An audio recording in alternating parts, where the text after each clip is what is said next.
2013 ആഗസ്റ്റിൽ അമ്രപാലി ഗ്രൂപ്പിന്റെ ഡൽഹി, ഉത്തർപ്രദേശ് ഓഫീസുകളിൽ നടന്ന റെയ്ഡാണ് സംഭവങ്ങളുടെ തുടക്കം.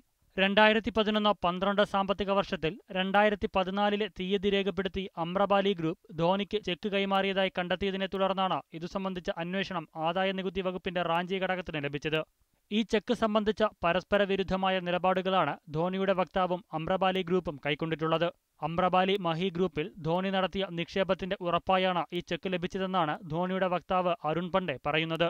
എന്നാൽ ഈ നിക്ഷേപമോ അതിന് ലഭിച്ച ഉറപ്പായ ചെക്കിന്റെ കാര്യമോ ധോണി വരുമാന രേഖകളിൽ ഉൾപ്പെടുത്തിയിട്ടില്ല. അതേസമയം അമ്രപാലി മഹി ഗ്രൂപ്പ് റാഞ്ചിയിൽ തുടങ്ങാനിരിക്കുന്ന ക്രിക്കറ്റ് അക്കാദമിക്കുള്ള മുൻകൂർ തുകയായാണ് ഈ ചെക്ക് നൽകിയതെന്ന് അമ്രപാലി ഗ്രൂപ്പിന്റെ വക്താവ് അറിയിച്ചു. എന്നാൽ ഈ ക്രിക്കറ്റ് അക്കാദമി സാക്ഷാത്കരിക്കാനാകാത്തതിനാൽ ധോണി ചെക്ക് തിരികെ നൽകിയെന്നും അവർ വ്യക്തമാക്കുന്നു.